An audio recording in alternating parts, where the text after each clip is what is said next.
O cenário da categoria dos meio-médios do UFC aponta para a confirmação de um dos confrontos mais aguardados pelo público brasileiro. Embora a organização ainda não tenha formalizado o anúncio oficial do combate, a alta cúpula da franquia garantiu a Carlos que ele será o próximo desafiante ao cinturão de até 77 quilos. A promessa ao lutador paulista ocorreu durante as negociações que culminaram na renovação de seu contrato com a companhia. A definição do novo concorrente ganhou força após o evento do UFC 330. Na ocasião, o atual campeão da divisão, Islam Makhachev, defendeu o título ao vencer o irlandês Ian Machado Gary por decisão dos juízes. Logo após o encerramento da luta principal, o atleta russo declarou publicamente que o brasileiro é quem mais merece a oportunidade de disputar o cinturão.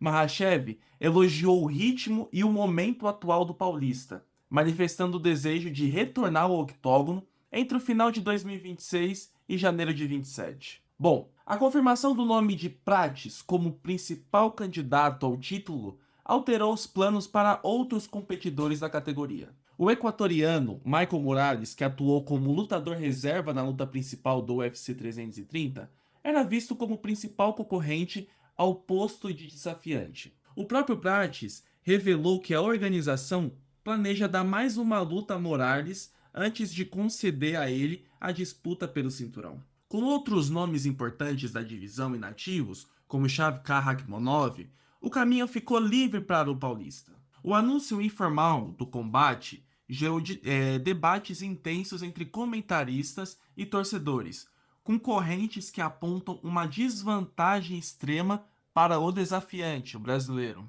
Os argumentos que sustentam a tese de que o brasileiro teria poucas chances de vitória se concentram no estilo de jogo do campeão. Makhachev é conhecido internacionalmente pelo wrestling de elite e pelo controle de chão sufocante, qualidades que historicamente criam dificuldades para atletas que baseiam suas estratégias exclusivamente na trocação em pé. Os analistas destacam que o campeão possui uma capacidade singular de encurtar os oponentes contra a grade, utilizando o clinch para minar a energia e cansar os braços dos trocadores. A experiência em combates de 5 rounds confere ao russo uma vantagem na administração do fôlego, um fator relevante contra um adversário habituado a encerrar seus confrontos rapidamente.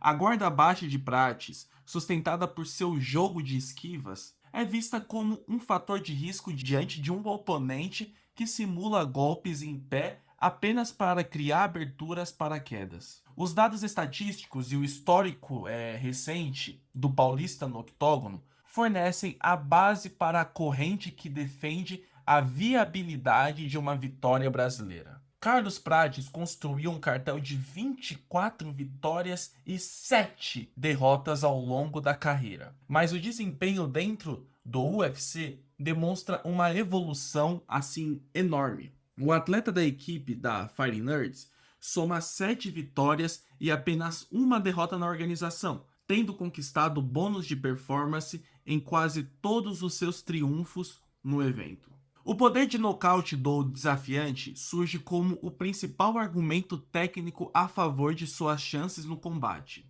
Das suas 24 vitórias profissionais, 19 ocorreram por nocaute ou nocaute técnico, o que consolida o lutador como um dos atletas com maior poder de pegada na história recente da divisão e até do UFC. A trajetória recente do brasileiro inclui triunfos expressivos sobre nomes de destaques na elite da categoria. Prates superou o ex-campeão linear, o Leon Edwards, e derrotou o americano Geoff Neal. Em maio de 2026, talvez o confronto mais impressionante de Prates no UFC Perth, o paulista nocauteou o australiano Jack Della Maddalena, um ex-campeão também, no terceiro round, utilizando uma estratégia baseada em chutes nas pernas e cotoveladas.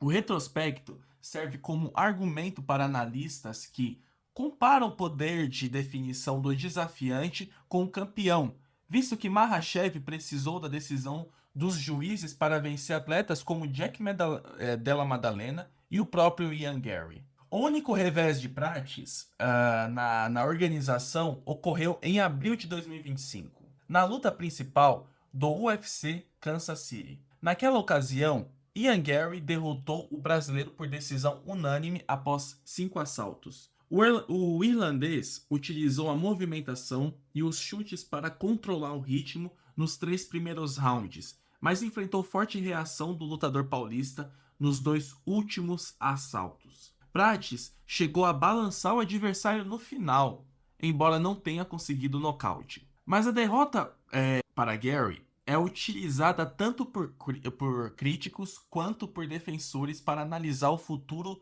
confronto contra Makhachev. A equipe Fighting Nerds trabalhou na correção das brechas apresentadas naquele confronto, focando no desenvolvimento de estratégias de defesa de quedas e no controle da distância. A utilização de pisões no joelho e o uso de joelhadas de encontro surgem como fortes armas para frustrar as tentativas de aproximação do russo, que se expõe muito ao buscar as pernas dos adversários.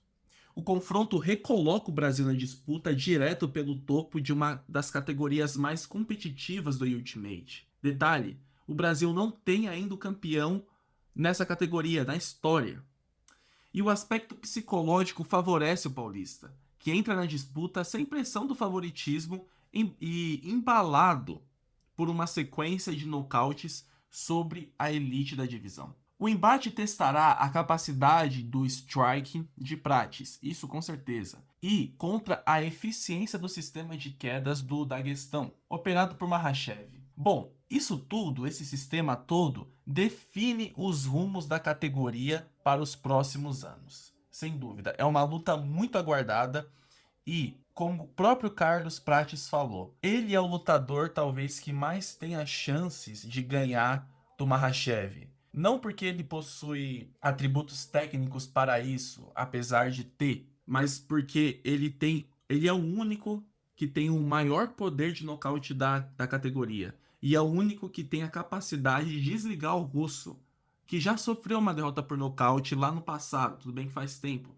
mas já sofreu uma derrota por nocaute. E quem mais, além de Prates, seria capaz de apresentar essa derrota novamente ao Islam Makhachev? É o próprio Prates. Enfim, se você concorda comigo, por favor comente. Se discorda, também comente, por gentileza. Deixe o like no vídeo, compartilhe, se inscreva no canal, por favor. Por favor, eu sei que eu fiquei muito tempo sem postar vídeo, mas eu quero voltar com tudo, quero realmente me dedicar a esse canal.